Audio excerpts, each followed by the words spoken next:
I am Jason Novak. I am here today to talk about career advice for privacy engineers. Thank you to the PEPR organizers and program committee for giving me this opportunity to speak.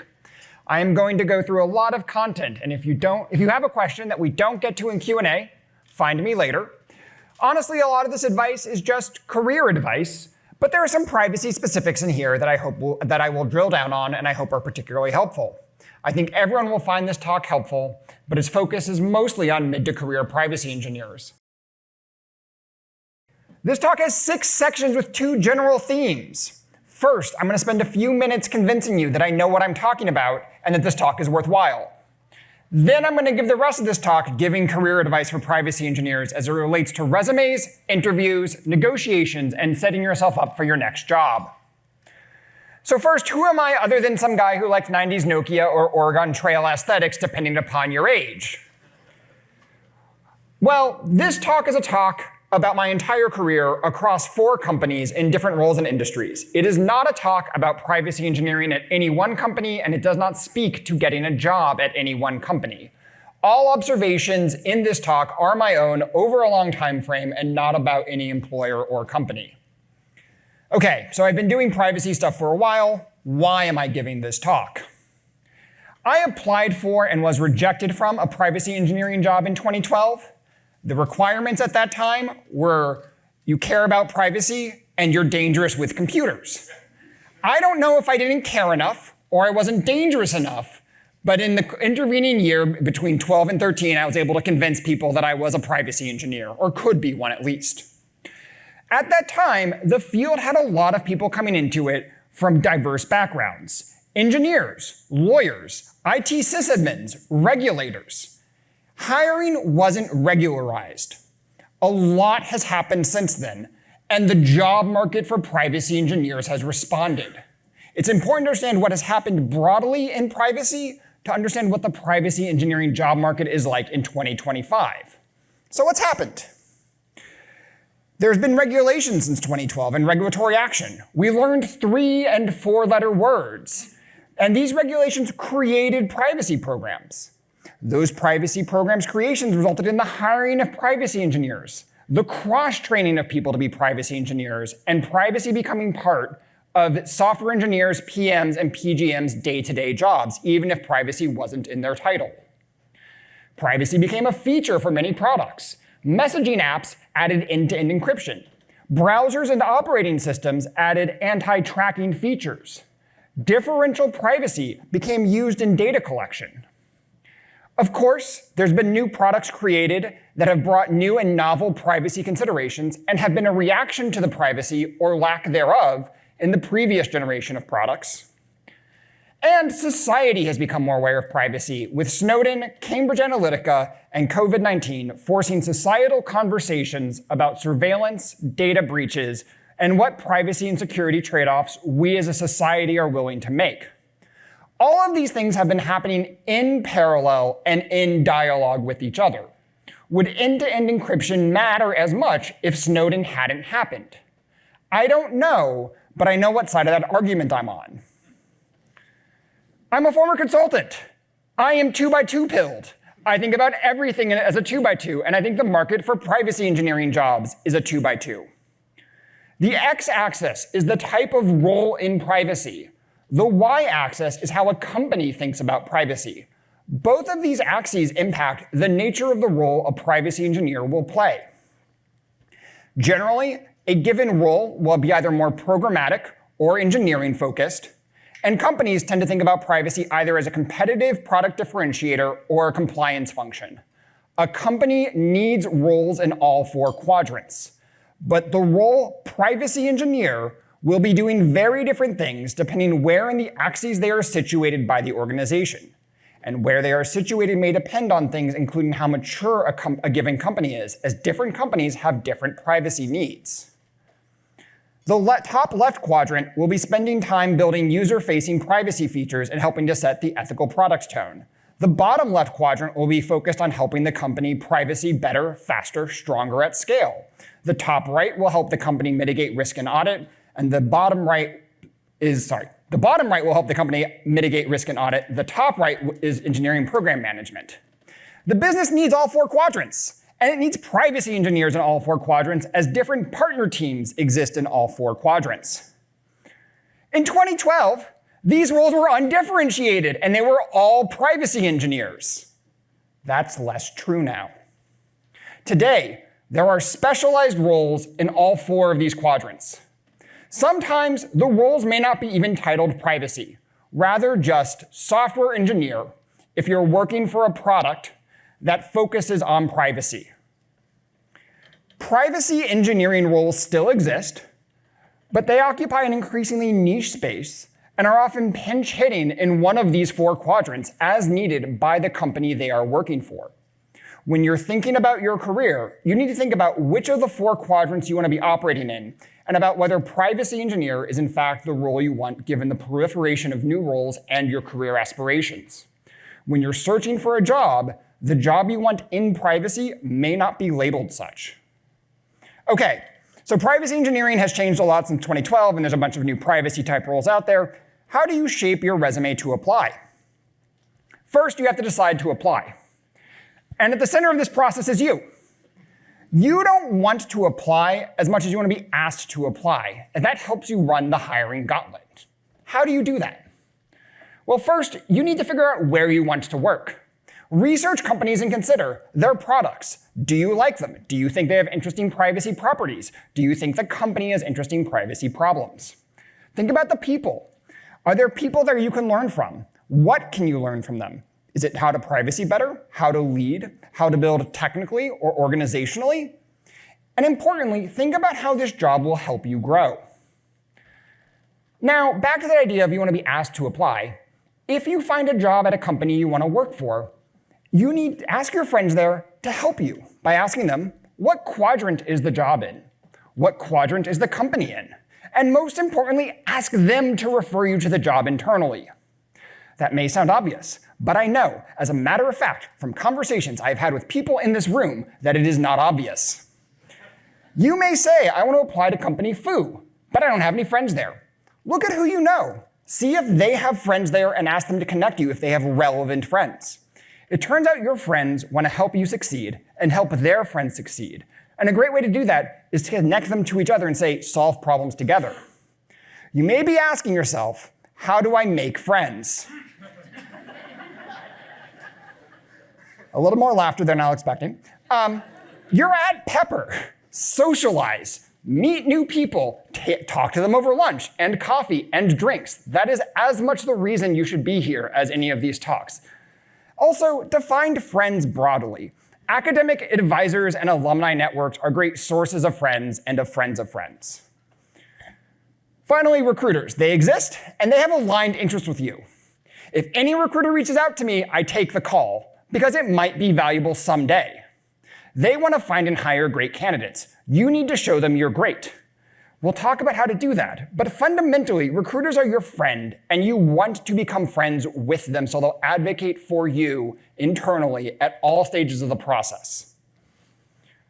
So you find a role you want to apply for. You're going to need a resume. Let's talk about writing a good privacy engineering resume. Quick question, show of hands. How many people here have an up-to-date, let's say within the last 6 months resume? Okay. That side of the room more so than this side of the room. I don't know what that's about.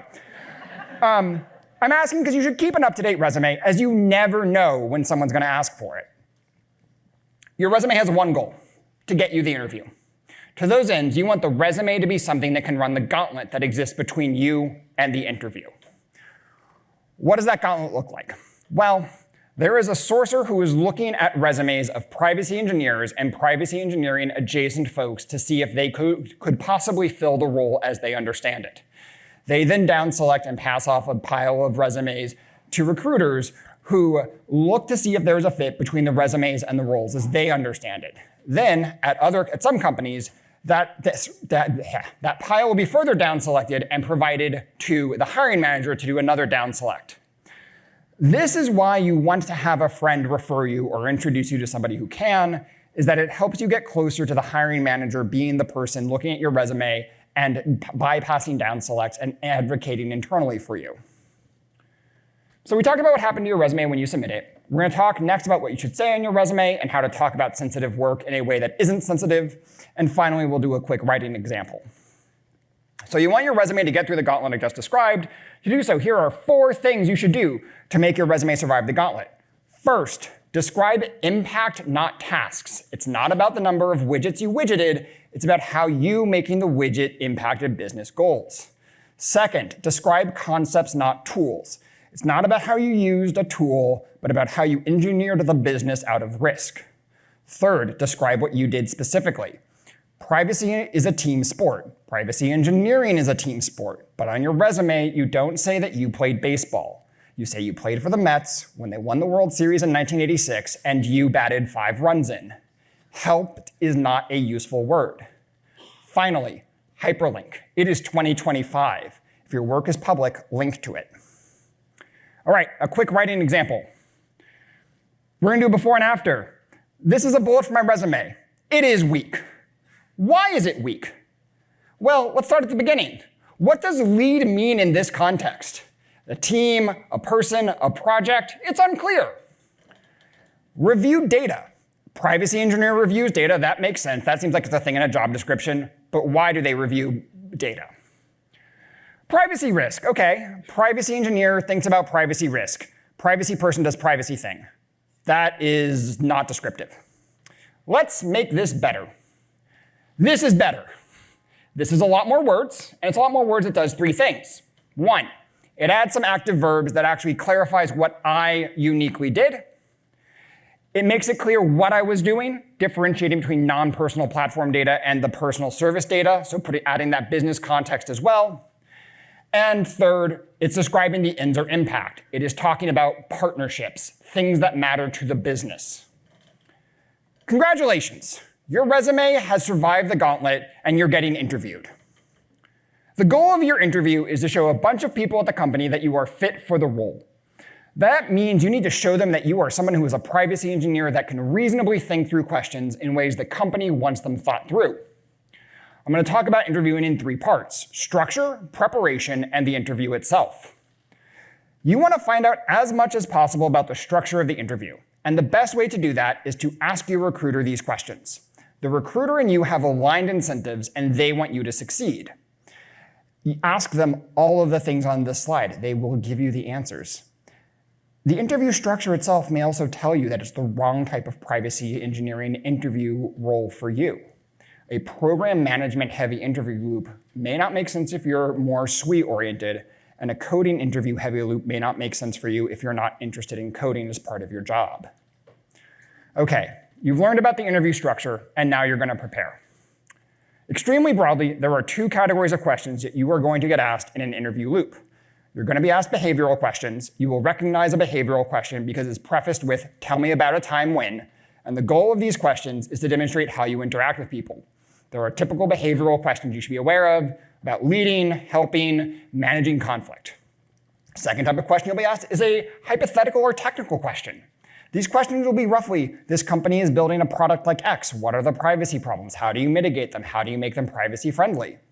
Some organizations will have a mix of behavioral and technical in every interview. Some interviewers will focus on one category of question. Ask your recruiter. When you're answering these questions, you should prepare responses ahead of time because you know the questions you're going to get asked ahead of time. For behavioral, as these are all tell me about a time, write up 10 to 15 answers to behavioral questions before your interview with specific examples from your past in the STAR format. Describe the situation, talk about the task you had, talk about the action you took, and the results that came. You want a number of examples written out as you have to pattern match the question to the answers that you have. For technical questions, you want to talk about scoping, risks, options, trade-offs. When I say write them down, I mean literally write them down in a document. This has a few benefits. You can revise your answers until you're happy with them, and you can track which examples you've already given. You want to give different examples to different people because they will compare notes, and one story 5 times is not enough information for the company to make a decision. These are not a script. I want to be very clear about that. Your interview is jazz improv, but you need to know how to play scales. These are the scales. I'm going to say it again. Don't read these verbatim. Rehearse them. Pets are great to rehearse things at. They are terrible at feedback, though, so after you are comfortable saying things out loud, ask a human for feedback. Do research on the company. They have a privacy policy. They also have public statements. They may have white papers. At a minimum, use their product with a privacy-critical eye. Exercise the privacy functionality of their app. Sign up. See how they ask for permissions. Make a GDPR or CCPA access request. Create test accounts and delete them. See what happens. This will help you determine if these are products you want to work on and help you get relevant talking points for questions they will ask you, like, what would you change about the privacy of our products? Okay, in the interview itself, you want to take notes. You want to question the questioner. When you answer, you want to be clear about how you're thinking about the question, assumptions you're making, and options you're considering. And finally, you want to ask questions at the end. These are 2 questions to figure out which quadrant the question is in. The job is in, sorry. You've gotten past the interview. Congratulations, you've got an offer. Great, negotiate it. Get more money. You get more money when you switch companies. And the best way to get more money is to ask for more money. And there's a blog post here that should have posted in the Slack channel 4 minutes ago under the thread for my talk, so I won't read the URL out loud. And now finally, you need to think about your next job. You need to own your career. You need to find your next job, and you need to think about where in these quadrants you want to land, or if you want to land in the center. To do that, you think about your day job, and think about things you can do to externalize it. Think about filing patents on things you create. You'll probably get a cool plaque. Work in standards. You will meet new people, new possible friends, and demonstrate you're an expert. I know W3C Ping is looking for reviewers. Publish. Put code on GitHub. Put papers on archive. And finally, be a public speaker and meet people at conferences. All right, with that, thank you. This talk took a team, and I want to thank all these people for hearing me talk about this talk ad infinitum. And if you ever want to talk career stuff, here's my email, here's my website. Feel free to reach out, and if I have time, I will happily talk about stuff more.